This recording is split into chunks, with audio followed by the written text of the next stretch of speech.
here, but Will Darkins is here, and so is Will Ortner. It is a Will Squared edition of Sinner and Saint. That's right. It's a nice little Saturday, dude. It's not too. It's not rainy yet. Yeah, kind of. I saw the sun peeking through just a smidge this morning as I was driving from the gym. I don't know if you know this, but I work out. You're pretty jacked. I can tell. Jacked, You yeah. keep it tight. Yeah, I try to. I keep my butt tight, Same. but that's for other reasons. I was in the hot tub this morning at the gym. What I like to do is go for a swim. And I go for a swim, and then I go in the hot tub. And when I go in the hot tub, there are these two dudes, and I've talked to Luke about this before. There are these two dudes that are there every Saturday that today I got confirmation are not in an intimate relationship, which I thought they were before because they sit literally shoulder to shoulder with each other in the hot tub, and no one else is in there. There's a lot of room in that tub. But they sit shoulder to shoulder, and quick update, one of them broke up with his girlfriend, and they were having a very serious talk shoulder to shoulder with each other about trying to cope with the loss of this relationship this guy had. And I had to be in there the whole time as they did that. And it's taking every part of me not to just say, can you guys just sit slightly apart from each other?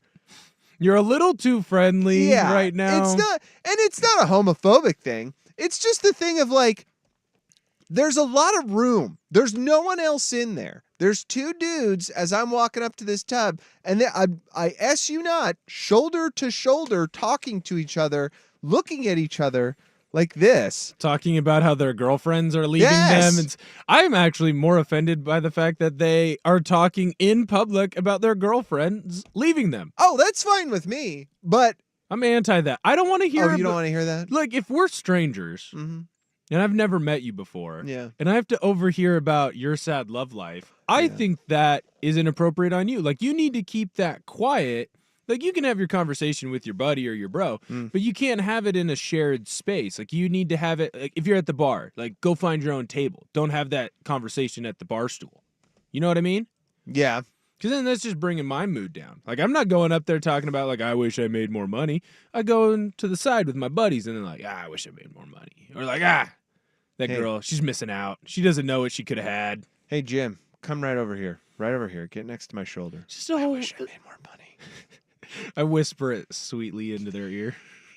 That's the part of it that just kind of freaks me out slightly, is the fact that they're so close to each other, and that one of them started kind of giving this intimate, reveal of like, hey, I just broke up with my girl. And the whole time I was just kind of expecting like, all right, are you guys going to kiss? Like, what's going on here? Again, it's the perfect spot. Like, if Yeah. they had some champagne. Yeah, and it's not me angry about the fact that they could kiss, right? Right. It's more like, In is it public. going to happen? Yeah. Can I see it? Are you going to do it or are you not? This is why reality TV works. It's Ross and Rachel, except this one is Yes. Adam and Two Steve. dudes, yeah. Two dudes who I see every time in there and now are It's like, did she break up with you because of your hot tub activities? And if she did, that's totally fine. Have your hot tub activities. In fact, I encourage you to have as many hot tub activities as you possibly can. But like, when there's a third person now coming into the hot tub, please don't Yeah. do those activities. Yeah, please quit talking about a relationship you ended with your friend that you guys are practically touching in the hot tub together. What's worse? If you come in to the hot tub there and sit down and they're going on a big whole explanation about like, my life is over because she broke up with me and she left me and I don't know how I'll ever recover. She's the love of my life. Or you come in and sit down and they're talking and then no talking happens at all. Everyone just kind of stares at each other. Oh, Which just, one's like, worse? quiet? Yes. It's the talking, because I don't know if you know this about me, but in public spaces when I don't know people, I have a very just kind of constrained network of people I talk to. Mm-hmm. I don't really talk to a lot of people. And so when I get into a public space, then people want to engage in conversation with me, like say in an elevator or at a restaurant, like just someone random if I am at a bar, which doesn't happen anymore, but like that to me is like nightmare scenario. Like, oh Yeah. boy, please don't, because Don't include me in this. yeah, just don't. I don't have anything to say, and I don't want to say anything. Just, I'm sorry. And it seems counterintuitive because this is what I do. This is a big part of my life is for 2 hours talking on air. You would think, oh, the guy loves to talk all the time. I don't. I don't, in fact. If I see someone's calling me that is outside of that net, I don't answer the phone. You're just like, nope, not happening. Yeah. Dude, it's one of the reasons I avoid going to the dentist is that they're going to talk to you as you're cleaning your teeth. It's just like, I don't. Yeah. And so, yeah, they did this, and how's your family doing? And it's perfectly fine. I get it. I know that like that's a good part of being a human being is interacting with others. It's just I don't know what it is. If I go to a barber and they don't say S, if they're quiet, that's a dream. Really? Yeah, if I go in there and the interaction is, "How are you?" I go, "Great, cool. What do you like? Can you just do this?" He goes, "Sounds good." There you go. And the only other thing from that is, "It's this much money." Great, here you go. It's a mood thing for me because there are some days where I don't want to talk to anyone at all, and then there are other days where it's like, I want to have a conversation today. Like, let's learn about others, but I don't want to learn too much about you. Like, it has to stay at small talk. You know what I mean? Or just like a brief interest. The worst is when you go to like the barber or I had this the other day. I'm at a restaurant. Some might call it a bar. And when Is it a bar and grill? No, it's Oh. a pool bar. Oh, it was a pool bar. I don't know if they grill, but I'm at the bar, and I'm waiting in line, and a person turns around and they start talking to me about how sick their dog is. Oh. And they're like, I'm just been like really struggling, you know, like, hey, like it. And here's the best part: it's like it starts off with like, turn around. I really like your sweatshirt. And it's like, oh, thank you. Like, I like this sweatshirt too. Yeah. I bought this. It's a nice black sweatshirt. Thank you. You have a nice black sweatshirt as well. They like, tricked you. nice pleasantries. Yeah. And it's like, yeah, you can't really tell where my dog got it. And then proceeds to show like where the dog got the hole in it. And it's like, oh, what are you going to do? Dogs, you know, still love them. Like, yeah, I really love this one, but it's really hard. I think they're getting sick. And it's like, oh, God. oh, that's really unfortunate. I'm sorry that your dog's getting sick. It's like, yeah, we haven't taken him to the vet yet, but we're pretty sure it's cancerous. And then they're going on this whole big thing about how, like, they got it as a puppy, but it was, like, kind of a rescue, and they just got it young. And now it's, like, this whole thing. And it's like, I don't know your name, but now I know that Fido is struggling. And, like, I'm really sorry for you. Like, I have an older dog. It's going to break me when my dog dies. He's my first dog I've ever had. I'm going to be really sad. Yeah. I don't know you. And I'm not going to bring up my sadness over the possibility of my dog dying within the next couple of years because I just met you. Yeah. I would prefer that you just be like, nice sweatshirt, sick. I love this sweatshirt too, but I got a hole in it. Oh, you should go buy a new one. Don't tell me about what's going on in like the deepest, darkest parts of your psyche. Well, and see, I think this is why sports is so incredible, is that it, next to weather, is the greatest small talk initiator of all time. Oh, yeah. It's incredible. Beautiful out there right now. Oh, isn't it? It's a bit cloudy, but I'm hoping later, it clears up. Next topic. Orioles lost to the A's last night. Oh, sports are easy. Yeah. Sports are always easy. It's easy to do that. You could just, I just started a new position in my job, and I met my manager for the first time, and he got it. It was awesome because, it's over video, and so we're talking for like 2 seconds of the, hey, how are you? And he immediately just dives in and he goes, you follow the NFL at all? And I go, yeah, I do. And he goes, what do you think of this draft? First 15 minutes of the meeting was just us crapping on picks. Yeah. And then after that, it was great. And I was like, perfect. Yes, those are the things I want. Your situation that you just described on air. It's a nightmare. It is. It's the nightmare scenario of small talk, and then someone digs into you and tells you, oh, yeah, no, I love getting together for the holidays, but so-and-so's dying, and that's my family. And it's like, I'm sorry, but please don't talk to me about that. Well, it's like, I don't know you, and I feel bad for you, but honestly, like, at that point, you're a social terrorist. Because what you're doing is you're trying to pass off your sad times onto me, and you know what you're doing. You didn't go into that social setting and, like, it came up in conversation. You brought it up. It wasn't like, you said, hey, wonderful weather we're having. And I said, yeah, wonderful weather. Do you have anything going wrong in your life right now? You're a social terrorist if you go out and you do those things. And so when people do it to me, that's when I look, I'm rude in this way, but I start looking around and I make it very evident that when I'm talking to them, because I'm always taller than people, I Right. talk over them. Like instead of looking Right. in your eyes, I look over you. And you're doing this whole thing about how sad you are about your dog. And that sucks. Like, again, I'm really sorry for your dog. You're putting up the signals. But I don't know you. Yeah. I don't know you. Like, if we're lifelong friends and it's one of my buddies, it's like, I've had this dog forever, comes up to me, hey, I'm so sorry.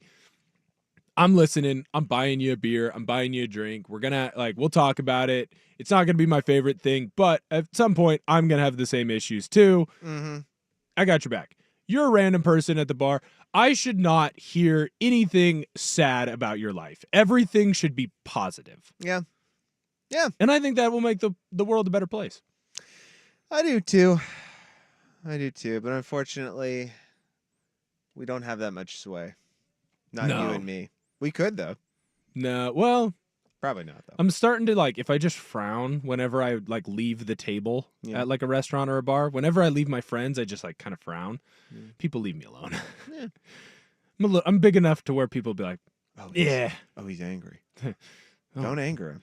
frowning bald guy. Yeah, I'm going to leave that dude alone. 503-864-6326 is the Vancouver Ford text line. Vancouver Ford treats you right before, during, and after the sale. Visit them at vancouverford.com. On the subject rather of the two, what I assume are heterosexual men sitting shoulder to shoulder in a hot tub together with nobody else around them. This texter says, imagine the same scenario, but everybody's naked. I went to a wellness spa where there's a hot tub with clothing optional, and that type of thing happened, men and women.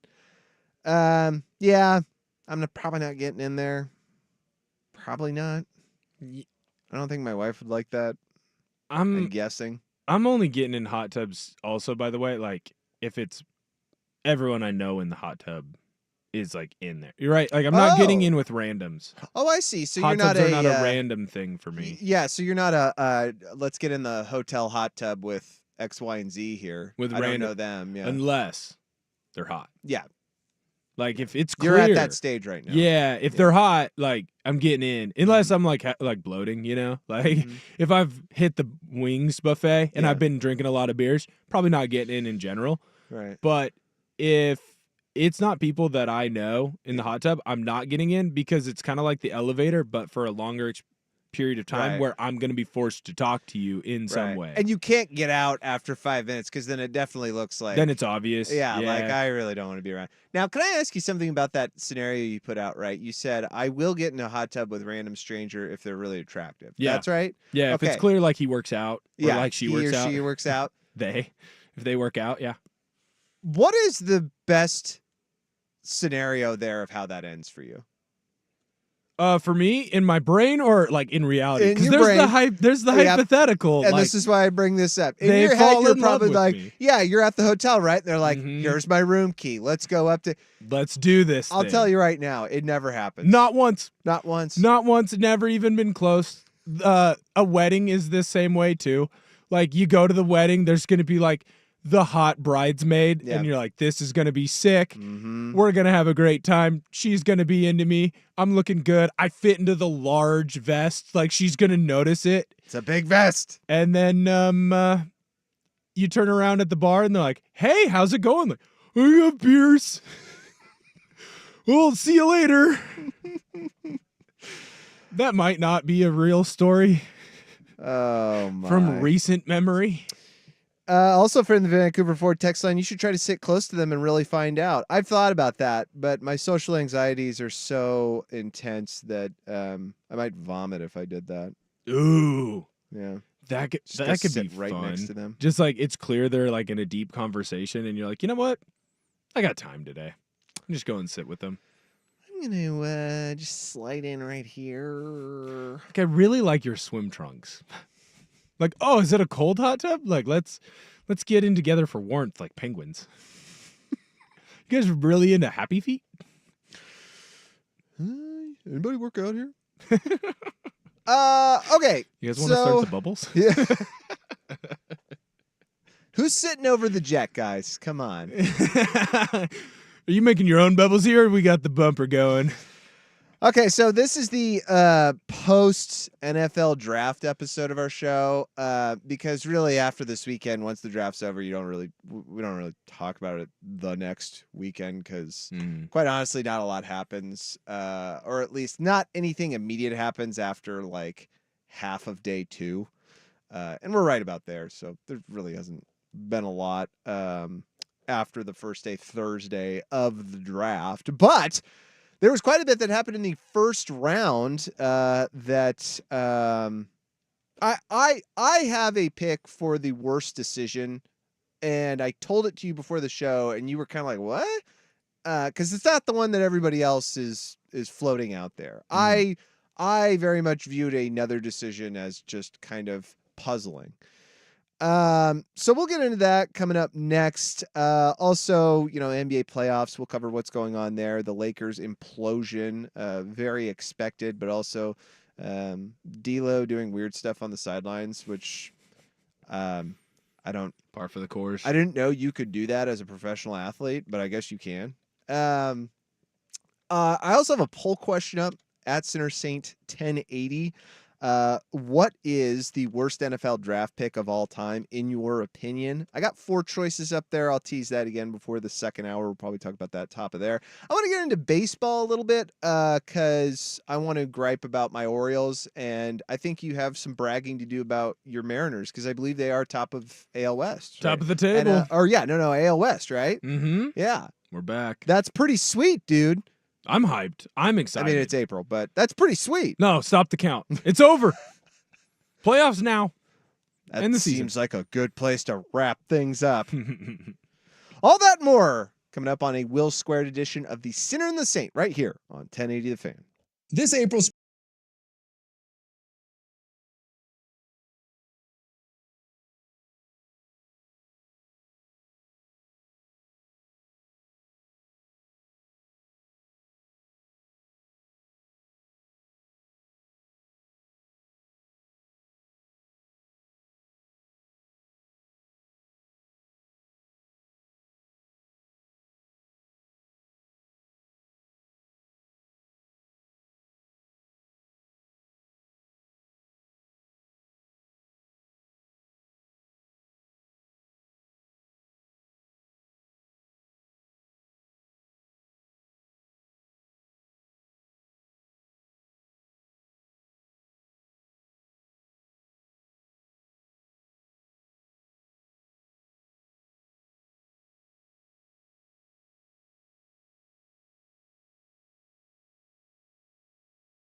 predictable outcomes in the first round. Predictable outcomes, I should say, in the first about 5 picks. Bears got Caleb Williams, Commanders Jaden Daniels, Patriots Drake May, though there was some speculation they might trade down, but that really never resulted. Cardinals Marvin Harrison Jr., as they seem to be dipping into the Kyler Murray train. I don't know why I said dip and train. And then the Chargers took Joe Alt, which made sense with how Harbaugh is in terms of building a team. Good offensive tackle from Notre Dame.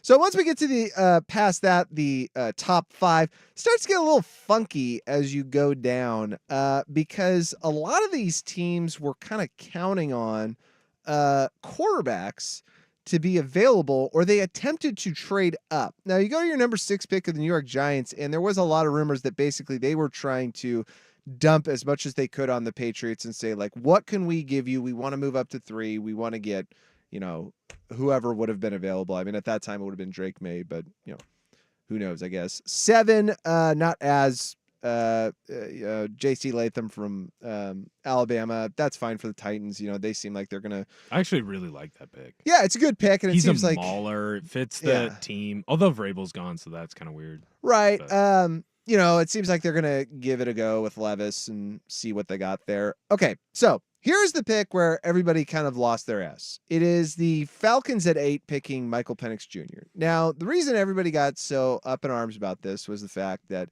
the Falcons kind of cleared house. They fired Blank. They had Smith. Or Blank's Smith, the that's owner. right. Oh, I'm sorry. I was Arthur Smith. I'm sorry. I get them so confused too. I get their names mixed Just up. call him FedEx Boy. That's good. So they fire their head coach.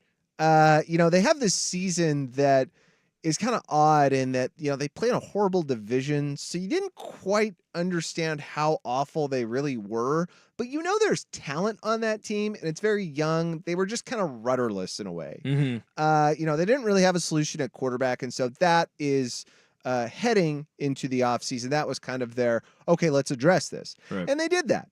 Kirk Cousins became available in free agency, and they decided to bestow upon him, I think, $120 million contract. 150? 80? That's right. 100 guaranteed. Yeah. So you say, okay, great. You got that locked up. But come Thursday, they pick Michael Penix Jr. at 8.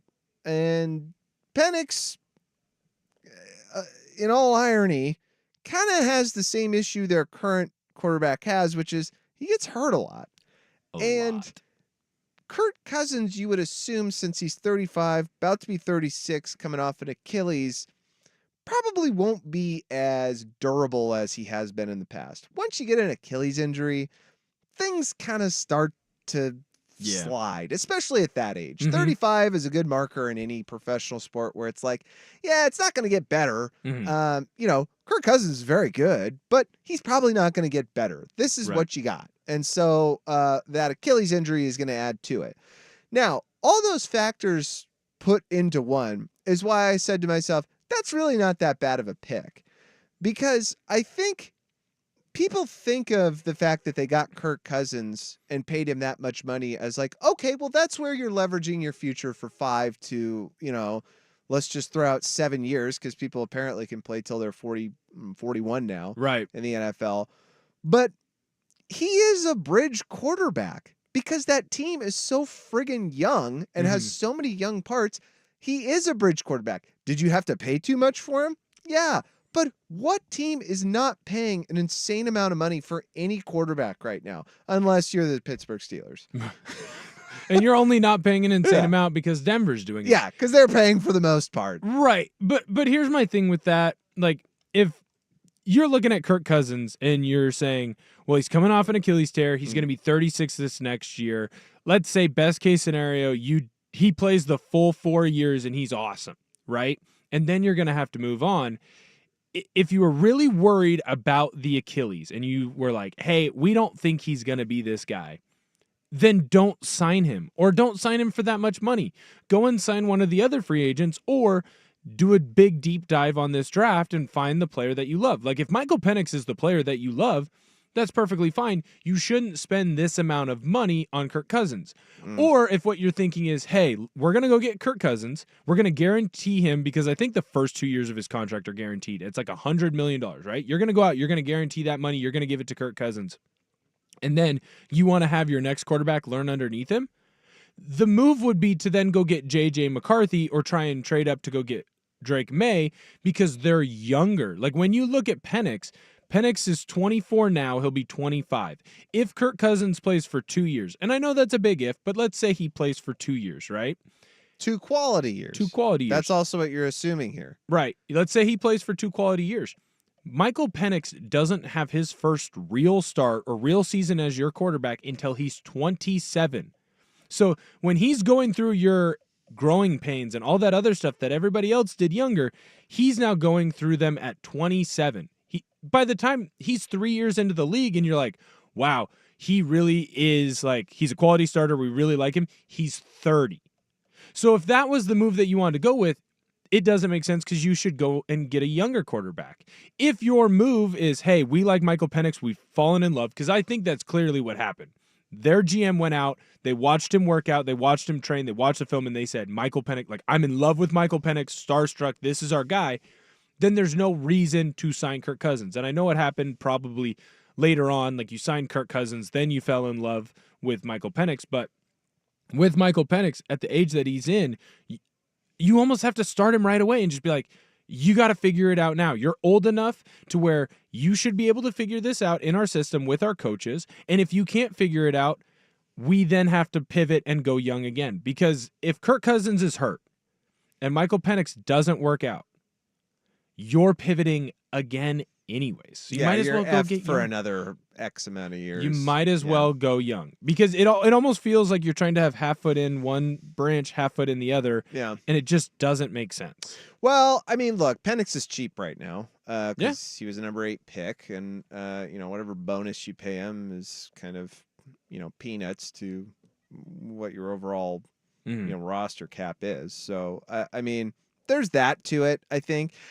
again, that's why I looked at that and I was kind of like, yeah, perplexing, but I can make some sense out of that. I can make a little bit of sense out of that. I'm like, okay, I see where you're going. Here's the one where I laughed and I go, I hope everything terrible happens to you, because this is just framework dumb draft Decision making. Right. Yeah. Stupid. The number 10 pick, which by the way, the Vikings got from trading one spot up from the Jets. And the Jets were not going to take a quarterback. No, though maybe they would have, which when I tell you the name, which you already know, makes it even more ridiculous. J.J. McCarthy. What the hell is everyone's fascination with this guy? They love him. I don't understand it. I watched J.J. McCarthy quite a bit last season because of the fact that most national games that were on Fox, Michigan, Big Ten, they give you Michigan because they're what? They were top 2 or 3 all season, number 1 at some points. I don't get it. He was fine, but not a first-round pick. I would have thought Bo Nix would go before him. I get it that some teams get in interviews with these guys and they like them for certain reasons other than, other than the play, and maybe, the play at that point between those two players. When you look at the profiles, you say, it's, indistinguishable at this point. So I'm just going to go with the guy I really like. I thought it was pretty distinguishable. Bo Nix was really friggin' good. He was a Heisman finalist and probably would have won if they didn't lose to Washington. Right. If they win one of those Washington games. He probably wins the Heisman. Yeah. And then you have J.J. McCarthy, who I guess everybody forgot about this. He quit throwing the ball in the second half of the national title game. Didn't throw against Penn State. Yeah, didn't throw against Penn State because they had figured out like his arm was not good enough to make plays. Yeah, they've usually when they do that, I'm just telling you, right? Like maybe your offensive line's really bad. That's not the case. Right. Michigan's offensive line was incredible. They have a great O-line. Yeah. Usually when teams do that, that's because like 1, you have no receivers. They're all hurt. Or 2, your quarterback's hurt and the second string is in. Or 3, your starting quarterback is not a playmaker. He's a game manager. And I'm sorry, but a game manager doesn't get picked in the first round. Top 10. Yeah. It just doesn't Well, I'd make the check argument. out. Honestly, I'd make the argument 2 of them got picked. And I like Bo Nix, and I think Bo Nix is a really, really good quarterback, and I think he fits well in that Denver system. But I view J.J. McCarthy and Bo Nix kind of the same to me. Interesting. They're very smart quarterbacks. They can make all the throws. In their different systems, they weren't asked to. Like J.J. to me wasn't asked to make a lot of throws because Harbaugh wants to beat people up. I mean, he literally had the quote when he took Joe Alt, "We view offensive linemen as weapons." Like, that's a fantastic That's a sweet quote. Yeah. It's so awesome. And so when you have a head coach like that who's built this team around the offensive line and the run game, you're not going to ask McCarthy to do a lot. So what teams are kind of doing, I feel like, it's similar to like what they did with Trey Lance, where the difference is McCarthy obviously has more games, but he was asked to do a lot less. But the things that he was asked to do, he accomplished them all, right? He lost, one game as a starter in college? Like, that's it. The TCU loss, and that's it. Everything else, he won. He was a winner in high school, and teams really seemed to fall in love with that. Then you look at like a guy like Trey Lance. He only had 1 year where he's the starter, so you have this limited rep range from these guys, and you can see that they can make all the plays and make all the throws, so then you'd buy into it. But I feel like you need to look at more of the older players like Bo Nix, like Penix, Caleb Williams, obviously not older, but he had 3 years of starting or 2.5. Jane Daniels had multiple years of starting, where they're getting all the reps and all the throws, but they're also getting them to a much higher quantity, so you can get a true average. When you look at a guy like J.J. McCarthy, how many times was he asked to make that deep corner route throw? Yeah. Or how many times was he asked to make that out throw against press man? Like, how many times was he asked to do these things? Well, if he's only asked 10 times and he goes 5 for 10, that's a pretty good clip on some of the more difficult throws that you're going to be asked. But is it just 5 for 10 because he hit his 5 in that range and he only had to do it 10 times? Or like when you multiply that out by 100, would he complete that throw 50% of the time? Would it be closer to 40? And because the range was so low, it looks like he's completing it at a higher clip. Teams seem to love him, though. He interviewed really well. And this is why I compare him to Bo Nix, is he interviewed really well.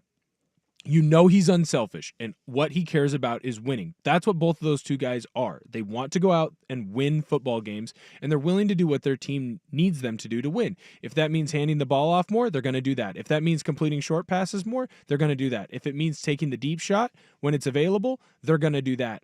I just felt like JJ went earlier because JJ's younger, and it seems to be a little bit of age bias towards the older quarterback like Penix and like Nix. Yeah, I hear you on that. That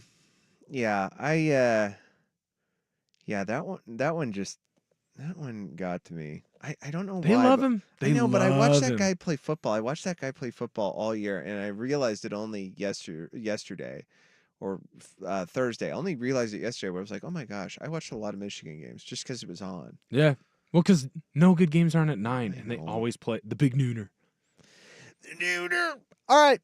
Coming up next, let's get into just a little bit of NBA playoffs, as I want to try to focus on the draft today. As I said before at the top of the show, this is kind of it. We quit talking about it after this, just because it becomes irrelevant next Saturday. So we'll dip a little bit into NBA playoff action that I think we got 4 games going on today. What's going on with the Lakers? What is their next step after they get swept today, most likely? We'll discuss all that coming up next here on the Sinner and the Saint Will Squared edition. But first, here is news.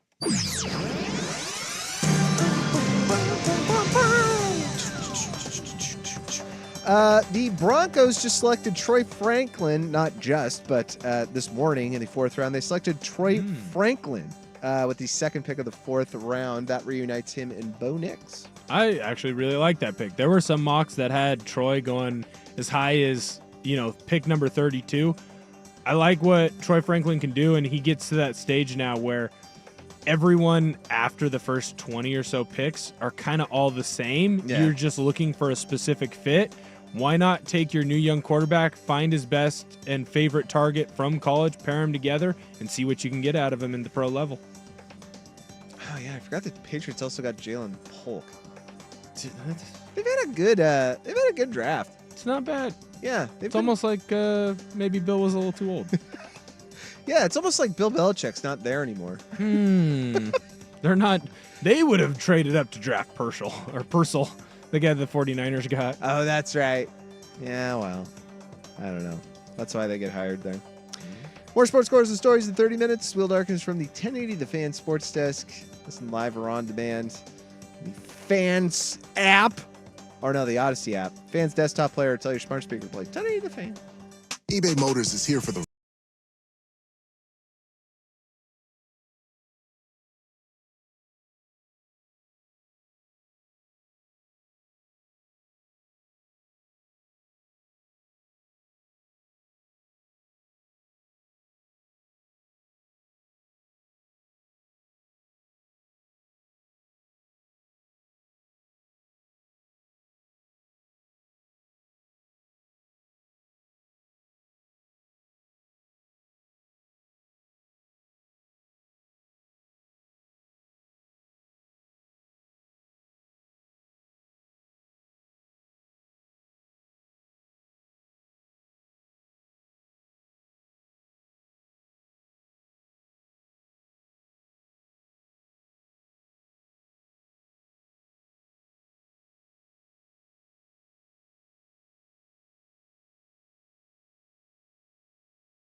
Anybody else notice that the Denver Broncos drafted another big white guy Where at? at quarterback? Oh, it's like you saying Bo Nix. Is Bo Nix that big? Yeah, he's a big I guy. mean, I guess I consider him short, 6'2". That's it. Not 6'5". Oh, he's only like 6'2"? me. I don't know. He's No. shorter than I am. Oh my gosh, he is only 6'2". Ah, Well, maybe he will work because he's not a huge white guy. he's a medium-sized white guy. Who's the last medium-sized white guy? What size was John Elway? QB draft picks. John Elway. Let's see. Might have to punt on this This- NBA conversation because now I Now- gotta look into this. All right, here we go. You ready? Here's the John list. Elway, 6'3". Brock Osweiler, 6'7". I'm just going through the picks here. Tim Tebow, 6'5". I didn't realize Tebow was 6'5". That's a tall. Jay Cutler, 6'5". Those are perfect heights for people. Brian Greasy, TBD. I feel like he's short. Tommy Maddox, Gary Kubiak. Wait, how long is this list? Because I'm waiting for Paxton Lynch, who's my favorite draft pick of all time. Isn't he? He's big. He's huge. Paxton Lynch. This just keeps going. He didn't back too even far. work in the UFL. No, he didn't. Paxton Lynch. One time I read this description of Paxton Lynch that I thought was just like, I've never heard of a description of an individual better than this. They said Paxton Lynch constantly looks like he's attending a Kids' Choice Awards. And I was like, what does that mean? And then you look at photos of him like outside of football and you're like, he does. He literally looks like he's attending like a kids themed awards show constantly. He looks very confused constantly. He looks like he should be the teen heartthrob. He's 6'7", by the way. He's a big white guy. He's a big white guy. He's got like just enough facial hair that it works, but not too much that he's like burly and scary looking. Yeah. He's a good looking dude. He's older than you realize. He's 30. That's old. That's it? He's 30, man. And like, I know I can't really say that because I'm 26 and I'm rapidly approaching 30, but he's older than I thought. Yeah. I thought he was closer to my age. So good job, Broncos. You decided to get under the height meter. You were like, look, we do like drafting white quarterbacks because that's what we do. And tall ones. Oh, yeah. And we like drafting tall ones. What if we just took one of those equations out and we drafted a 6'2" guy? Well, they tried to buck the trend and they went short and not white in Russell Wilson, and that did not work. Yeah, that didn't work. Did not work. They didn't draft him, but I mean, they had to go back to the your well. point. Yeah. Because then they bring Drew Lock on there, too. He was on there. Drew Lock didn't work too well. He's big. I would assume Drew. He's probably 6'5". Somewhere between 6'2" and 6'5". Right, 6'4". Big enough. Yeah, in cleats he's 6'5". I like how we're just trying to up his height. I can't wait. Like, in my brain, I want there to be someone like, all right, it's my first time visiting Portland. Like, I'm really into sports radio, like hanging out in the city. Thought it was going to be nice and sunny. I'm going to turn on 1080 The Fan, and they just hear us like, oh, let's see what this guy's height is. Oh, you haven't been on this show a lot. This is what Luke and I do quite a lot. Is just look up The people's height, but then also just like stuff about their lives. Like so Luke has this idea for a game show that I think actually would work and should be pitched, because I think you could get somebody to do it, called Googler, where you just line up, 3 people. And you give them you ask them a question that cannot be answered very simply. Meaning, like, you don't ask him, like, how tall is Russell Wilson? You can Google that really easily. But a somewhat complex question where you got your laptop and you get Google and that's it. And you can only use the links off Google and you try to find the answer. And be like, where did Paxton Lynch go to high school? Yes. What was Paxton Lynch's girlfriend's name in high school? It's like, best guess. Like, high really school. hoping he didn't delete that Instagram Yeah, photo. now I gotta go to Instagram. It's a good idea for a show. It's not bad. I think that could work. I mean, with half the stuff that they try nowadays, why couldn't that work? I'd be interested. Well, you'd have to have like a funny host though. Like, who would be the perfect host for that show? Like a Paul Rudd, maybe? Paul probably wouldn't do it. He's maybe a busy Rob doing movies. Lowe. I would take Carson Daly if he's not doing anything. I think he's hosting the Today Show. He's doing. I feel like the third he's hour. always doing something, but I don't really understand Carson Daly because I miss the MTV era. Yeah, you didn't. And I grow know up with that's it. what makes him big, and so that's why he keeps getting to do stuff. Yeah. It's the same thing with like Arsenio Hall. Like Arsenio Hall keeps getting to do things. He keeps getting to host like nighttime TV, and I don't understand why, but I know back in the day he was really big, and now he's not. But Well, they that's still your let him do generation's stuff. gap. See, my generation gap is Dick Clark, and that name probably goes over your head. Oh, he's rocking New Year's Eve. Right, but Dick Clark, He's also dead. He's dead, but like Dick Clark was like that. Like he was the equivalent of Carson Daly in that like he just did everything and he hosted stuff.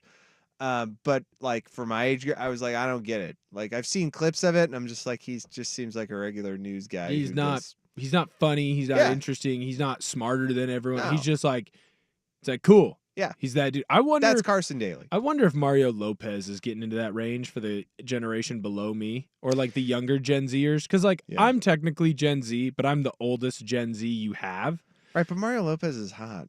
No, he's not. He just has a bunch of plastic surgery. Mario Lopez sucks. I That's want a that. very hot take. It's not. I want that very clear. And I know, like, I missed Saved by the Bell. Yeah. And so I don't get him.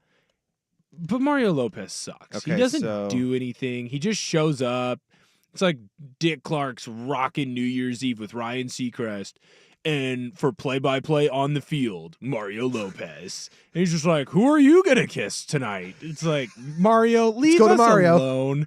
We got to go to Mario. He's got to find what average person kisses the next average person. And I don't mean that by looks. I just mean that by, like, you're a normal, like, Joe Bro. Like, you're a school teacher and, like, an accountant at a small firm. And this Now- is the couple. What you cannot deny is Mario Lopez has the greatest dimples ever. No, they're fake, though. He makes them himself. No. That's No, plastic he's surgery. had dimples since Saved by the Bell. I know, And they're but incredible. the dimples, he's like kept them to what they are because of his plastic surgery. Mm. It's Mm. not I don't know about that. Mario Lopez. Like, yeah, Saved by the Bell, he had those dimples, but you don't have those dimples at 50. He's 50. You don't have those dimples at 50 or that hair. He looks good for 50. It's all fake, and I just want him to admit it. And he's got abs. He's jacked. You can't tell me he's not juiced. He's probably on Tren or some other steroid that keeps him young and hot. Some plastic surgery. Mario called Lopez Ozempic. sucks. Yeah, but the Ozempic doesn't make you look hot in the face. That's true. Do steroids do that? I'll be honest. Not a known steroid user. Well, I did not anticipate for you to have such a strong reaction towards Mario Lopez, but here we are. He's just in a lot of dumb stuff. Hmm. He literally has a before and after. He claims it's a busted eye. Oh, he's like a jujitsu bro. And that makes you angry because he's even hotter now. No, it makes me angry because I don't get what he is. Mm. And he just shows up all the time. And then, like, people expect me to be like, AC Slater, bro. It's like, no, the guy, he did one thing and he was, like, kind of cool. No, it's bad. This is going to be what David Henry is for my generation. He is the Miranda Cosgrove of my generation, or of your generation.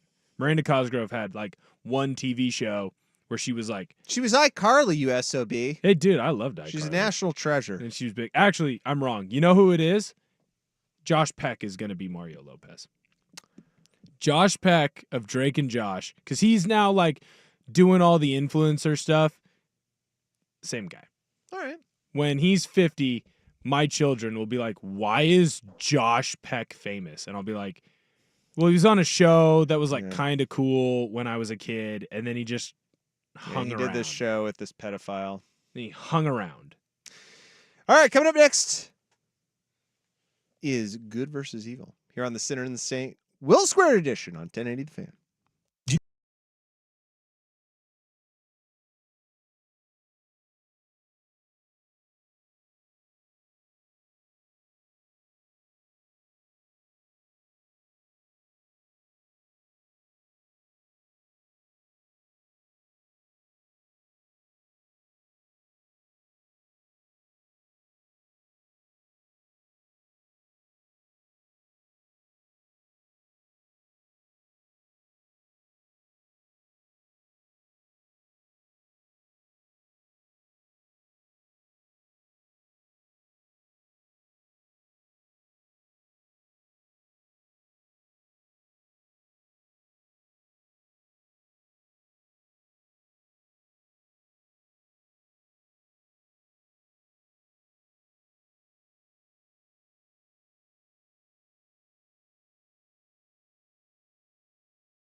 I don't buy it, and I don't think these guys like it either. Well, they have to spend full price for the tickets for those games. There's what I can only imagine an overweight retired lawyer from New Hampshire sounds like, Roger Goodell. The NFL commissioner jumped on the Pat McAfee and A.J. Hawk staring into nothing show this past week and said he would embrace a schedule featuring 18 regular season games, 2 preseason contests, count them 2, adding an additional regular season game could theoretically result in a second bye week being added, which would lengthen the regular season in the NFL even more. Does that sound good to you as a fan? If you went 2 preseason games, I don't hate that because a lot of college football fans like to go, college football is better. They don't do any preseason. What do you call Washington playing Eastern Washington? Yeah. Like, that's what those games are. It's why the FCS game gets scheduled. Now, they only do 1 preseason game like that, right? And then they have a lesser opponent, and then they build into their season. I don't mind going 2 preseason games. That being said, if you extend out the season, you're going to need to add another bye week. It's just a lot. 18 games for a regular season, and then it ends up being what? 21, 22 if you go all the way to the Super Bowl, depending on if you get the bye or not. That's a lot of football, and that's going to beat guys down. I like the idea of having it on President's Day weekend so that everyone can get Monday off. We've been begging for that. But if you're going to do it, you need to add the bye week so that guys can get healthy and get ready, or shoot, you might start seeing guys taking that week off so that they're ready for the postseason. Yeah, and it's always been my theory and my contention with the NFL that less is more. I was fine with them extending to 17, but like, this is why I hate all the other leagues. It's just that the reason the NFL is so great, I mean, there's a lot of reasons, but like a main one is the fact that it is a constrained amount of time that is short, and you get to savor it. And then you get to wait. Right. And that's what it has over baseball. That's what it has over the NBA. That's what it has over a lot of other sports, even college football, which feels like it can last forever with the bowl season. So, All right, let's go to my favorite story of the week because I'm not a very good host. Well, I didn't manage the clock very well. I distracted you. I'm going to take ownership as the producer. Oh, you don't need to. Don't do that, because that sets a precedent. I'm okay setting It's the host's fault. It's the host's fault. All right, this is my favorite story of the week, and this one comes from the world of music. Here's your headline. Kanye West plans to launch Yeezy porn. Well, I mean, he's already cornered the shoe and T-shirt market. Why not expand into porn? Into boobs. Kanye West has his sights set on a new business venture, and it's all about having people have sex on camera. That's what porn is. A rep for Yeezy tells TMZ he's been kicking around the idea of launching his own pornography studio and brand for a while, and now we're told that he seems dead set on doing it. This is according to TMZ, because he and his partners are in advanced talks to actually get something up and running. No pun intended. We're told Kanye and company have been talking about building an entire studio, which would be part of a broader adult entertainment brand. In order to get this all going, the rep tells us Kanye has been talking to Stormy Daniels. Yes, that's correct. That's Stormy Daniels and her ex-husband, Mike Moz. Sure. To help get things started. Did you read that New York Times article about him and Adidas? Kanye? Yes. No, I know he just blamed them for a lot of his failure. He feels like a grifter where, like, if it doesn't go well for him, it's someone else's fault. But if it goes great, it's all on him and he's a genius. Sorry, he's a genius or whatever he would say. Genius. Yeezy. Why does he have to have like Stormy Daniels' help? Isn't this what OnlyFans is for? Because she has experience. I know, but isn't this what OnlyFans is for? Like, it's not that hard. Well, she's high profile and she has experience. I mean, look, you know, if you know your toilet's broken, you're gonna consult a plumber, right? Yeah, but like, do you really need to consult that many people? Also, like the people that are already in his life, like he was Right. He needs some outside expertise. But he was real tight with like Amber Rose and all those other girls like that are all on OnlyFans now. Like I don't feel like it's that hard. Why does he have to create a studio? Because then he gets to own all the rights to. I don't know. Is I he mean, you're trying to asking be- very good questions that I don't have answers. But it doesn't. It feels like he's making hoops for himself to jump through. That wouldn't be that hard. Is he trying to be the Alfred Hitchcock of Pornography. like? Yeah. What is he doing? I mean, isn't that what we're all trying to do? No. Oh. No. No. Whoops. I'm not. I'm not trying to do this. Maybe that's why I'm not successful. But I'm just very confused. Yeah. The reason I brought up the New York Times article was that so there was this article that came out a few months ago where basically they his relationship with Adidas is done, right? They've X'd it out. And they went into this huge expose about the relationship between Kanye West and Adidas, the sports brand. And they said it was the craziest. They talked to these insiders who were on the Yeezy team. They had to create a whole division for him, like to handle him. Right. And they were like, it's one of the craziest people I've ever worked for. Now, I'll just give you one story out of it because there's a lot and it's just odd. But he brought his design team. The design team from Adidas that was tasked with working on his brand. He said, hey, come on over to my house. Let's have a dinner and talk. Right. Whatever, introduce. Pretty typical. Yeah. Right. So he brings everybody over for dinner and they lay the food out. And what he does as a creative experiment is that there's a big screen TV. He puts pornography on during dinner and says, I'm going to keep this on while we eat. How is that not illegal? I don't know. Because you could leave, I guess. Because you're not forced to be there, but it's a No. business meeting. Yeah, but and it's he's in a easy, bruh. position of power. Wait a minute. Like if he did this at a workplace, it's not okay. It's a work meeting and he's doing it at his Look, I'm not here to get people canceled or in trouble. That feels wrong. Yeah. But That feels wrong. But he's the talent, man. I'm playing devil's advocate I for was a like, reprehensible person. I'm so Why do people keep letting him do things? Like just I don't know. lock him in the studio and have him make beats and rap every like 2 or 3 years. He was awesome when he did that. When did we let him get off the reservation?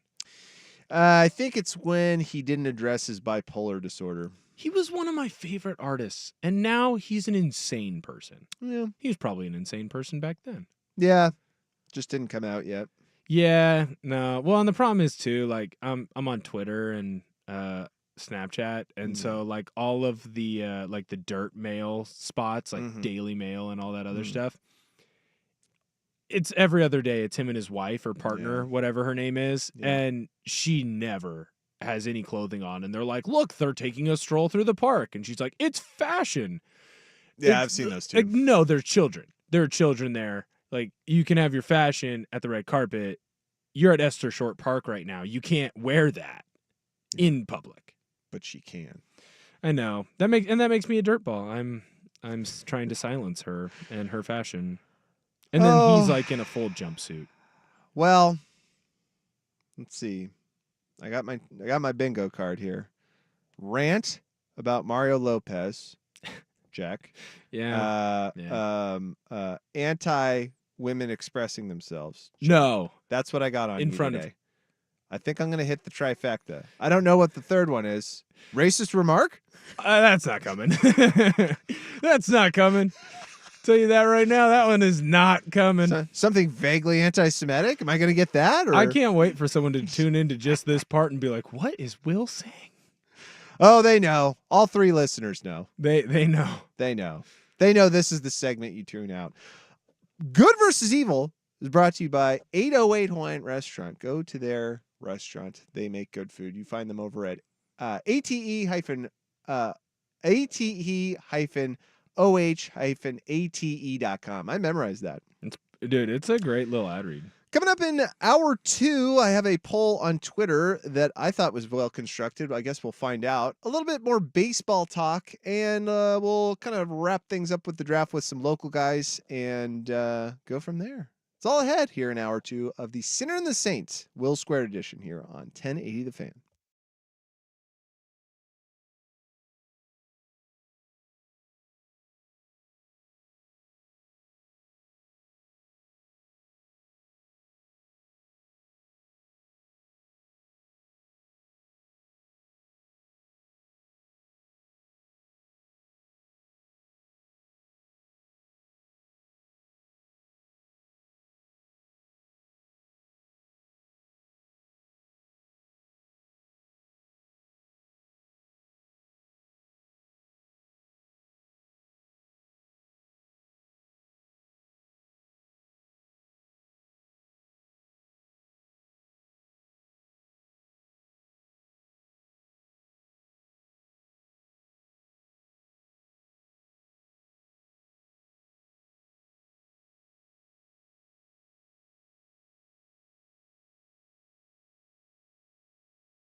the Sinner and the Saint, Will Squared edition. Will Ortner across the glass. Will Darkins here, currently speaking as your ears are receiving. Hour one, it will be podcasted later. You can go catch it over on the Odyssey app, or I'll tweet it out at Sinner Saint, and you can listen to Will Ortner go rage on Mario Lopez and his hatred for him, our talk of the NFL draft, and the incredible history of big old white guy quarterbacks who get drafted by the Denver Broncos. Yeah, they really do seem to love them. It's Thrilling. almost like they had one that was really successful, and they're like, let's just go back to that well as many times as we possibly can. It's got to work at some point. I put a poll question up earlier this morning, and I constructed it in a way to make people think. I don't think people are thinking when they're answering this because they didn't answer like I would hope they would. They didn't answer it correctly? Yes. Your opinion is wrong. What is the worst NFL draft pick of all time, in your opinion? And then I put a raccoon emoji. I thought that was a rat emoji because they sucked. Oh. That's what I Huh. assumed. No, I just liked it. Cute. Interesting. Your picks. Or actually, I'll just go by percentage. So lowest, Mitch Trubisky, Bears. Next, Trey Lance, 49ers. Next after that, Ryan Leaf, Chargers. But the overwhelming favorite at 62.2% is Jamarcus Russell and the Raiders. Now, all four of these dudes ultimately ended up in the same place in regards to their team. Mm-hmm. They weren't on the team anymore, and they weren't successful with the team that drafted them. Can we all agree on that? Right. Okay. Now, if we take that and we think about the purpose of the draft and the actions that were taken to actually draft, now the question gets a little bit more interesting because in two cases you have Jamarcus Russell and Ryan Leaf, right? I believe Leaf was 2. Yeah, he was behind Peyton Manning. Right. So you're the Chargers, and your only pick is basically at that point Ryan Leaf because Peyton Manning is not available. So the fact that you need a quarterback, and by all draft analysis, that is the best option, you go, all right, I'm going to draft Ryan Leaf. Mm-hmm. Jamarcus Russell, same case. He was drafted number 1, but please go back and look at that class of quarterbacks.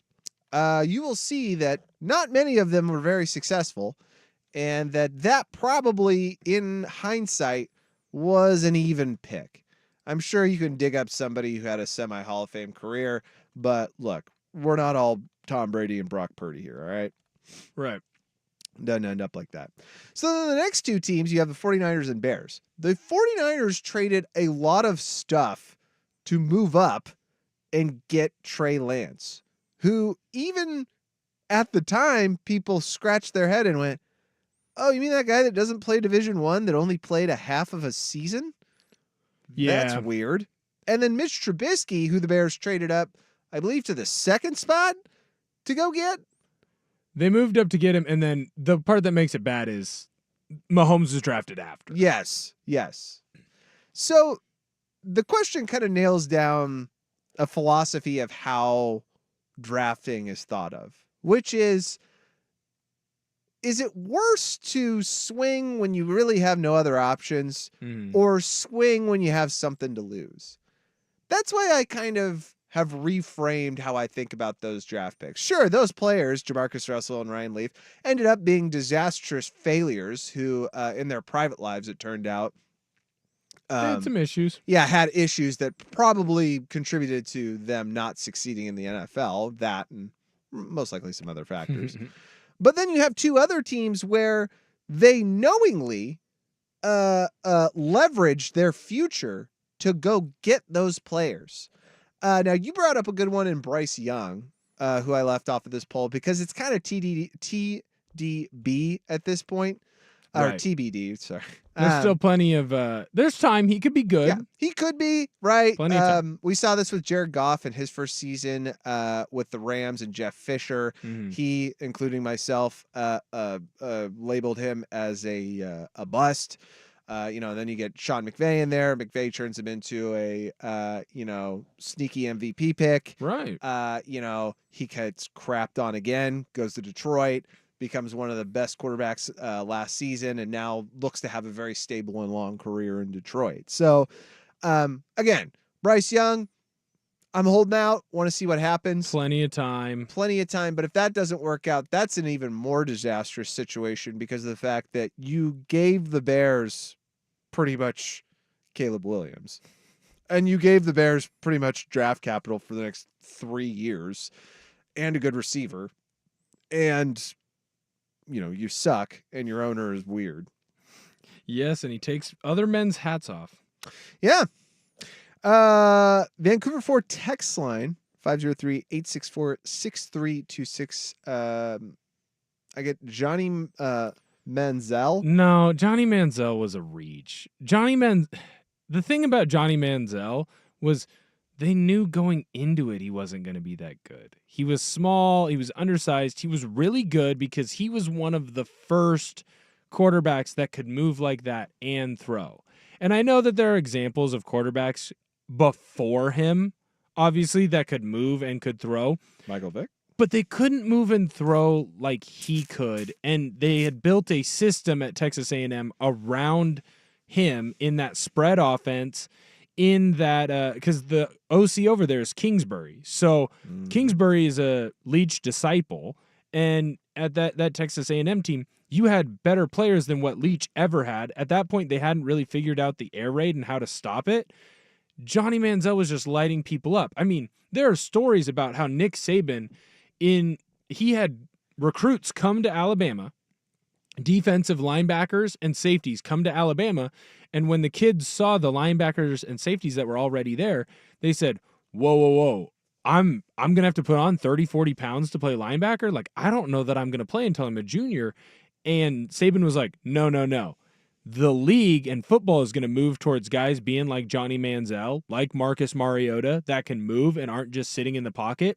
And I need linebackers who aren't just run stoppers, who can move and run. Mm-hmm. So he hit it at the perfect time where you still have bruising big linebackers that are 240, 250. And nowadays, when you're looking at like a Fred Warner type linebacker, Fred Warner's like 225, 230. But he's that size so that he can move and cover. That's kind of the way it worked. Johnny Manziel hit it at the perfect time. Going back on that Jamarcus Russell draft, like it looks bad because LaRon Landry, Patrick Willis, Adrian Peterson, Calvin Johnson, Joe Thomas, they're all drafted after Jamarcus. And they're all quite good. You look at the quarterbacks. Mm-hmm. That's a horrible quarterback class. I believe Brady Leafs or Brady Quinn. Yeah. Brady Quinn is the next QB off the board. Mm-hmm. The next QB after him, Kevin Kolb. I remember Kevin Kolb. There are no quarterbacks in that draft that made a Pro Bowl. You got any more? I actually have it up right now. Marshawn Lynch is your 12th pick. Darrelle Revis is 14. You're looking at quarterbacks. That's a good draft. Cobb went. It's just a bad quarterback class, which that happens from time to time. I mean, shoot, you talked about Trey Lance. Everyone was like, wow, that's a great quarterback class. That's a great pick. The only one that's still with his team is Trevor Lawrence. And Trevor Lawrence was supposed to be like the next big pick since Andrew Luck. Yeah. He is nowhere near lived up to expectations in Jacksonville. He's been good. He's been decent. He's not great. I know, but I almost like give him a pass because it's Jacksonville. It's like that place is a pit, dude. Yeah, but like originally, he had Trent Edwards. Trent Edwards, Michigan State. Let's go, dude. Oh no, this is the Stanford guy. Oh, that's right. I was thinking of Drew Stanton. My bad. The other Trent Edwards. Troy Smith's in here somewhere too.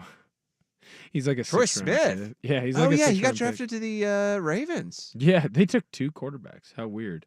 Yeah, so like Kyle Orton did not work out. The great Jeff Rowe. Man. Yeah, see, that's what I'm talking about though. Like, what were the Raiders supposed to do? Yeah, Troy Smith, 5th rounder. Yeah, like people put those 2 picks, Ryan Leaf and Jamarcus Russell, up there as like the worst of all time. But like you think about the team's intent, which that's what we're judging it on, right? Mm-hmm. Like you're saying it's bad because of the decision that was made so high, right? You say like, oh, what? The great Jordan he was a Palmer. bust, right? Mhm.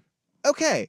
But what the hell else were they supposed to do? He was the consensus number. It's Yes. a little bit like the Greg Oden draft. Yeah. Like hindsight being 2020, everyone's like, how do you not take Kevin Durant?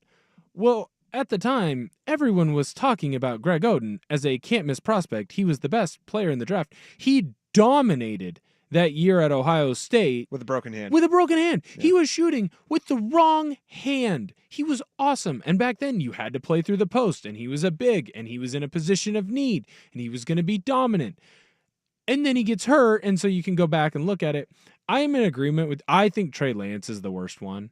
Because Trey Lance is really bad. They mortgaged everything. Because they traded away so many picks. And if they don't have Brock Purdy hit as Mr. Irrelevant, the 49ers would be in a lot of trouble, right? But you trade away a bunch of picks for a guy who played at a lower level, who only had one full season as a starter, and who had a lot of issues, but you're like, we're going to trade away all these picks, pick him up. He's going to come in, sit for a year, be awesome. And you had him in there for a year and a half, and you went, no, this guy can't be the dude. He's that bad. Yeah. That bad. Can't even give him another chance. Well, and two, I think this was another one I guess I'm wrong on, though I want to see what happens in year 2. Jordan Love. I remember Jordan Love, he gets drafted as the successor or thought to be a successor. The heir apparent. Heir apparent of Aaron Rodgers. And, I think like in his second season, he's playing like third string quarterback. And I remember seeing that just being like, what? You drafted all this and he's not even your backup? What's going on? Now, I'm being proven wrong right now. And I'm also being proven wrong about, oh crap. What's, oh gosh. Who else do you hate? Baker, maybe? Are you anti-Baker? Coach. Matt LaFleur. That's who. I also might be wrong about Matt LaFleur. I kind of thought he was like a disciple of McVay that just got the job, but like he's doing a really freaking good job over there with the Packers. Yeah, LaFleur's a good coach. Yeah. Oh, dude, what he did last year with that team, that's incredibly impressive. You said Baker Mayfield.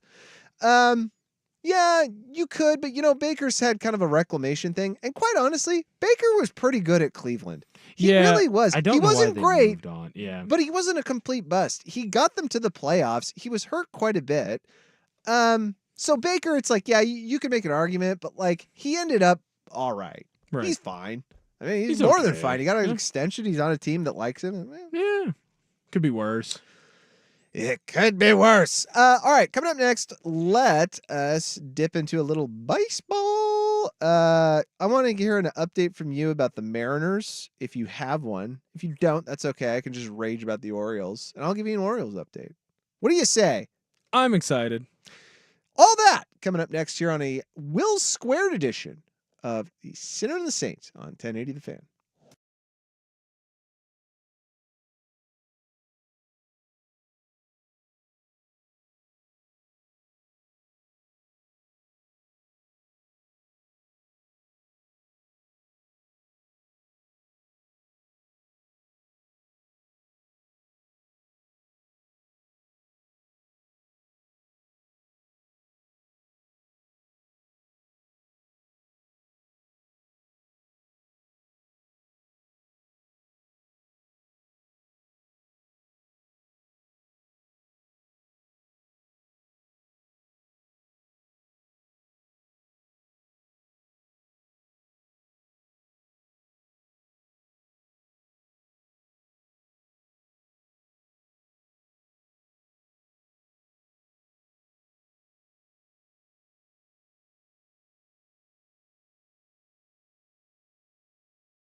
And I am trying to be a baseball fan this year, even though it's very, very early. It is, what is it, April 27th? My goodness. Can you believe it's almost the end of April? April's flying, dude. So it's just the start of the season. A little under, I believe, 30 games played. Really just about. I can't do math. Yeah, 26 for the Mariners, so right. somewhere between 28 and probably 24 for most teams. You are a Mariners fan. Is that I correct? am. I bleed blue. You bleed blue, and you guys are bleeding blue from the top right now. You are top of AL West. Sodo Mojo. Yeah, well, it sounds like early on, the guys weren't listening to their coaches, which is weird because, like, you know, that's what they're paid to do. They're Right. paid to coach you. You would think that. And it's shocking. I guess you're not supposed to go up to the plate and just swing as hard as you can every single time. Like, there's a method to the madness. I guess Yeah. sometimes, like, you want to wait a little bit so you hit it behind the runner so the runner can advance. And I don't know, man. sometimes That seems weird. yeah, sometimes you want to get it up in the air because there's a guy on third, and you shouldn't watch balls that go right down the middle. But now that they have kind of fixed some of those issues and have decided to start listening to their coaches, they've made that change. And also the pitching has gotten better, which you knew it was going to. It struggled early on. Castillo seems to have this issue of every single time he goes out there and starts, he has one big blow-up inning. And the bullpen was struggling a little bit, but you're going to get like Matt Brash. He still has to come back. Wu still has to come back. So that pitching staff is going to get better. And the guys are starting to hit now. At the beginning of the year, they couldn't hit. They weren't scoring runs. They're starting to score runs. All of a sudden, they've won 3-4 series in a row. They've been awesome. I love the Mariners. Yeah, you guys had high expectations heading into this season, just because the pitching was going to be better, the coaching staff was supposed to be better. Also, you were looking at a division where the Angels, though we speaking Orioles have played the Angels twice in series and beat them, were meant to be horrible after Shohei Ohtani left. Right. You guys are kicking butt right now. We're trying to, though I am very disappointed that we lost to the A's last night, but the A's split a 4-game with the Yankees. The A's are decent. They're kind of good. They got this, They're decent. they had a closer last night who was throwing friggin' gas. dude. He's awesome. Yeah, he was throwing like 101, 102. And I was like, why? I always love it when like teams are perceived to be terrible and then there's like really good players on them. So then when the really good players play that way, like your first thought isn't like, damn, that guy's good. My first thought was like, well, he shouldn't be on the A's. Yeah, get rid of him. You're tanking. You're supposed to suck. You can't get to Vegas with a guy like that. Come on. Get him out of there. You guys are terrible. You're the A's. We don't Stop like that it. guy. Get rid of him. Yeah, from my team's perspective, two things. One, the number one prospect in baseball just got sent down to AAA again. Jackson Holiday. Yeah. He went famously like 2 for 30 at the plate. He was a good second baseman, though. He was good. He made some good defensive plays, but it was too early. He's 20 years old. Yeah. Bring him back up later. Bring him back up in June or July. Yeah, Someone will get hurt. that's Bring kind of him the back thought. up. Ease him in. Yeah, He'll be okay. And there's a good list of dudes who got put back down, of which Jeter, Trout, even dudes that are on our team like Colton Cowser and Jordan Westberg, who won Right. AL Player of the Week 2 weeks in a row. Those dudes got called back down, or sent down rather, in their rookie seasons, and now they're fantastic. So that was kind of interesting, and I think just the sheer what do I say? Like anticipation of that dude playing, and then the like total letdown of him just being terrible at the plate has kind of put O Nation on point, or on warning, or on, I don't know. Well, the problem is like the way baseball works too is you need so many at bats. You need so many plate appearances.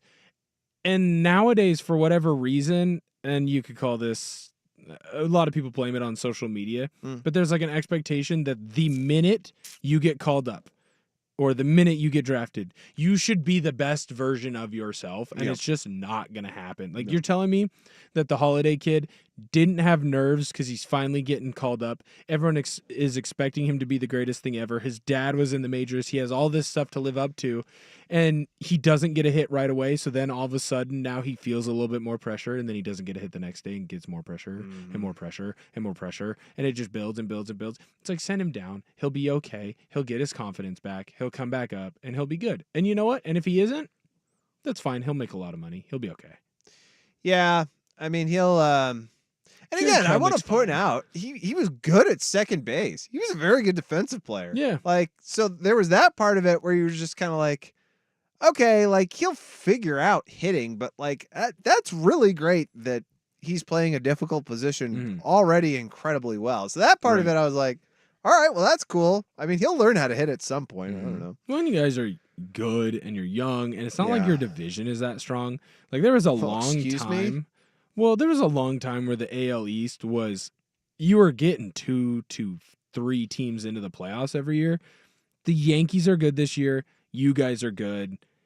Dude. The Red Sox are 500. Dude, Blue we're Jays the are only 500. team. Like, We're the only division that does not have a losing. That does not have a team with a losing record. You have 2.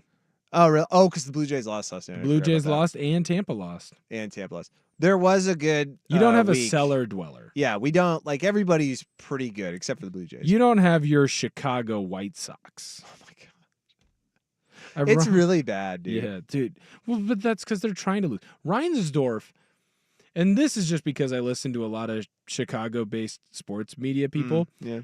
Reinsdorf gets put on a pedestal because he was the owner when Michael Jordan was there with the Bulls.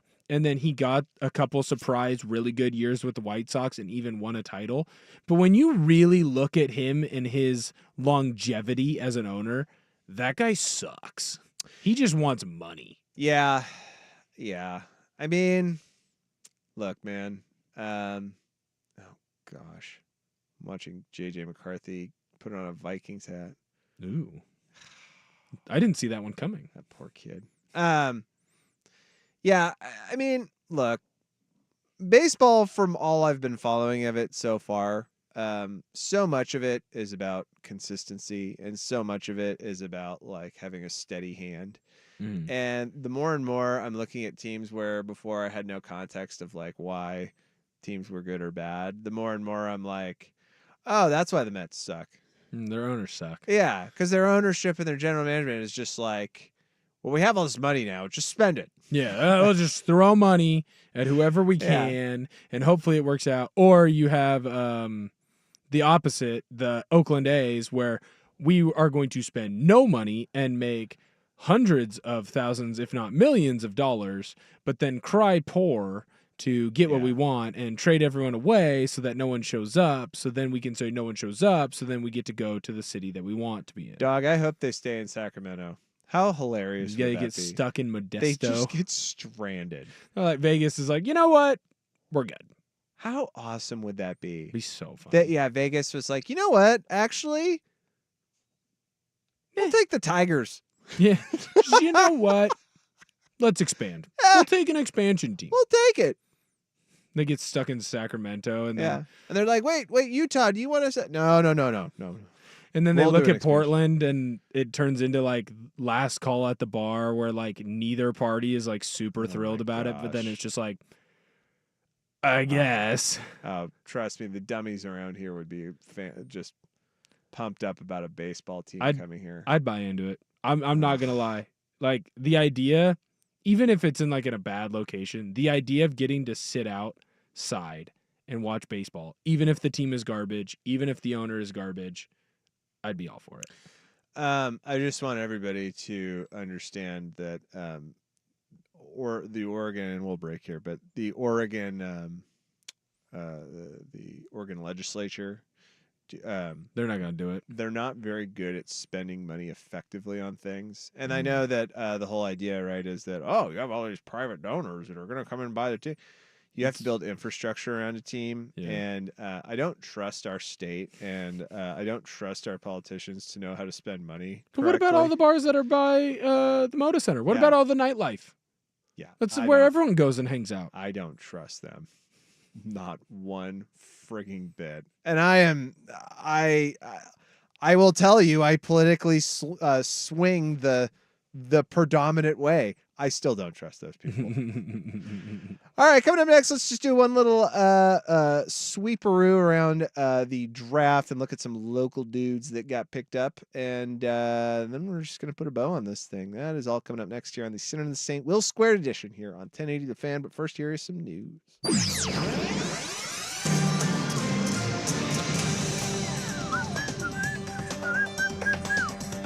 Okay, I got another one for you. Bucky Irving, Ooh, selected by the Tampa Bay Buccaneers. I like that spot for him. He gets to Yeah. go be running back number 2, but he can be used out of the backfield. He'll probably get 5 to 8 carries a game, probably 3 or 4 catches. I like that spot for him. They've still got a good wide receiving core there, led by Mike Evans, and I like what Baker's doing. Baker's not a great quarterback, but he's a damn good one. Yeah. And, I League really division. liked Bucky Irving quite a lot at Yes. Oregon. Mhm. And I always thought it was funny because he was one of the first ones when Lanning came in who was like, oh, I'm leaving. And then, like, Lanning sat down with him. He was like, all right, I'll stay. And I was I'm like, outta that's- Yeah. That just spoke to, I don't know. I like that, I know that people kind of bemoan the fact that, these players have as much freedom as they want now to leave. But he, like, said it, sat down with the guy, talked to him, and was like, you know what? You make a good point. And it was probably the best for his career. He was a very good running back. So. More sports scores and stories in 30 minutes. Will Darkins from the 1080 The Fan Sports Desk. Listen live or on demand on the Odyssey app, the Fan's desktop player, or tell your smart speaker to play 1080 The Fan. Now's the time to get a great deal on select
players that got drafted here in the NFL draft, which is still going on. I believe we're still in the 4th round. Probably just rounding it out. Almost done. Almost done. Okay, Bo Nix. He was drafted 12 overall to the Broncos. We already talked about him quite a lot. Jackson Powers Johnson, Vegas Raiders. He was the 44th overall pick, 2nd round. Good pick by them. Powers, I remember, was kind of annoying when he got recruited, just because he was very pro Duck. He was almost disgustingly pro his team. It's like, okay, we get it, dude. Like, he very much embodied Mario Cristobal's frenetic fat energy. He's what the Duck fans really want. He bleeds yellow and green. Hey, I'll tell you what though, that's a hell of a pick. He was the number 1 center for a reason. That's a really good pick, and he's gonna be there in Vegas for a long time playing really good football. 100%. Troy Franklin, then round 4, 102nd pick. He was selected. That happened this morning. Very good pick for the Broncos. Steal of the 4th round. Steal of the 4th round. Good. You kind of have the Joe Burrow theory of draft your quarterback, then go get his receiver.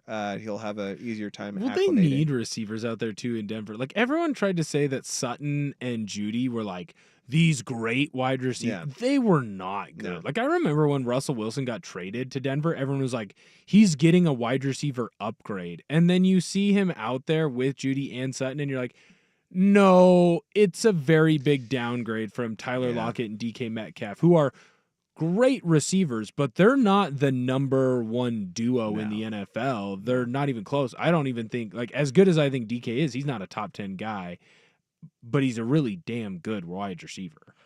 Kyrie Jackson, he got picked 108, round 4. Where'd he end up? I'm sorry, the Vikings. I don't hate that. He'll get to play quick. He's also a guy that can go in the slot too. If you need more of that like dime package, he can bounce inside and outside, and they need defensive help. I like that spot for him.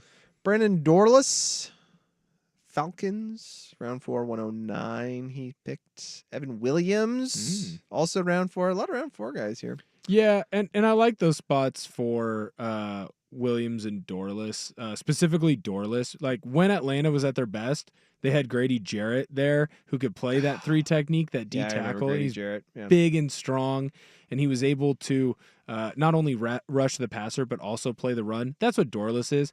And Dorlus is one of those guys too where he's like small and fast enough to where if you wanted to go heavy, he can go play D end. Yeah. But if you want to go big and strong, like, he can play that 3 technique. He can play a bunch of different positions.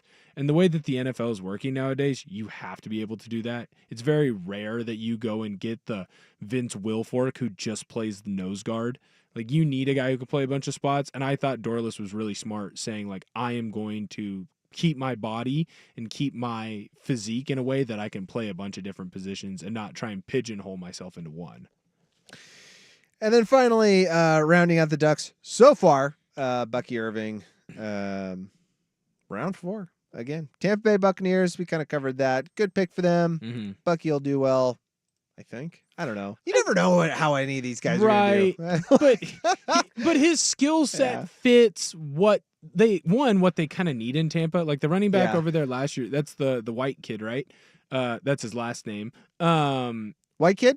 I think it's White. I think that's his name. There's a guy named Kool-Aid McKinstry. Yeah, I just discovered that. You didn't know about Kool-Aid McKinstry? No. He's a really, really good corner. Why didn't he change his name? It's not his real name. Rashad White is who I'm thinking of, the running back over there. Really good running back, but not the best pass catcher out of the backfield. So that's a perfect spot for Bucky. Kool-Aid, I think it's not his real name. JaQuincy. Yeah, I want to say like he's call him Kool-Aid. I think he's a big fan. Like, that's his like drink of choice. It'd be like if you started calling me like Coors Light Ortner. I think it's kind of the same thing. McKinstry was nicknamed Kool-Aid by his grandmother as a baby because his smile reminded her of the Kool-Aid Man. Oh. And here it is. That's not as cool. He signed a name, image, and likeness deal with Kool-Aid as a freshman at Alabama. Yeah, it's not as cool. Vancouver Ford text line, Pork Chop Robinson. Penn State defensive end, outside rusher. Hmm. Do you know why he's called Pork Chop? Likes pork chops. He came out as a super fat baby. He's like 14 pounds, so they're like, "You're a pork chop," and then he got skinny and jacked, and they're like, "Now you're just Chop." Oh, that's why they call him Chop. Yeah, not because that's his favorite pass rush move. Yeah. Whatever happened to nicknaming fat people just simple things? Big Haas. I've been Haas. called Big Will for years. Yeah. That or like, there's a jazz musician named Fats Domino, Big which, pun. by the way, is an insanely awesome name. Fats dominant. Fats Domino? Are you kidding That's me, dude? great. That guy sounds like not only does he slang drugs, but like he's got a degree in something kind of like out there. You better be careful. It's Fats. Yeah. History of aerodynamics. Yeah, Like that was his Polly degree. Walnuts. That's Sopranos. Polly Walnuts. Polly Walnuts. That's pretty good. That's a good one. I've been watching a lot of golf Mm. videos right now. Yeah. Big golfer I like, Fat Perez. Fat Perez. That's a really great name. Fat Perez. Guess what? He is fat. I don't believe his name is Perez. Like, it's not like his last name is Perez. It's just they call him Fat Perez. Fat I Perez. believe. Speaking of fat, your lone beaver who has been drafted. Yeah, Nick Stubbe. Fat Perez. Is offensive tackle Talise Fuaga. He is really friggin' good. And I saw some people online who were like, "Who?" I was like, "Are you an idiot? Like that guy friggin' got evaluated off the charts." I remember following combine stuff where teams were walking away like, "That guy's incredible." He's awesome. Yeah. So good for him. Probably nobody else will get drafted from Oregon State. I can't think of really anybody. I think we're gonna have to wait for next year when Damian Martinez gets drafted, and then I can just claim him. Yeah, I don't know where that's he's my going. guy. Yeah. Nah, he was a beaver. He was a beaver. Doing the Ohio State Joe Burrow. Yeah. He, I claim him. He played. He yeah, played. he was there. He was on our team. We get good quarterbacks out of here. Coming up next, we wrap it all up with what to watch for the weekend. You are listening to the Sinner and the Saint with a Will Squared edition here on 1080 The Fan.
Whether you're looking for a new TV or a custom home theater, start at Encore's showroom at 14th and Everett in the Pearl. Now our expert panel. Avid television viewer Will Darkins. And increasingly out-of-touch father of twin girls, Luke Anderson. Are here to tell you what to watch. Literally, it's what to watch on The Sinner and the Saint on 1080 The Fan. All right, real quick, NBA playoffs. You got yourself Thunder Pelicans at 12:30. I know the Magic and Cavaliers are playing right now. What I'm watching for, Thunder Pelicans. I've loved that series so far, mostly because my favorite team of the year so far, really the season, has been the Thunder. They play an exciting brand of basketball, so I'm going to be watching that. They're really young. Well, I'm going to be watching a little bit of Mariners, but I can't look away. I'm a big LeBron guy. They're not going to win. No. They're going to be up probably by like 10 to 15 at the end of the first quarter. They'll be up by like 5 to 10 at the end of half. And then somehow, some way, much like Thanos, Jokic will come in and just dominate, and they will lose. But I have to watch because it's LeBron, and I love him, and I secretly hope that one day he'll get his 5th title. Thank you also, Vancouver Ford text line 503-864-6326. You provided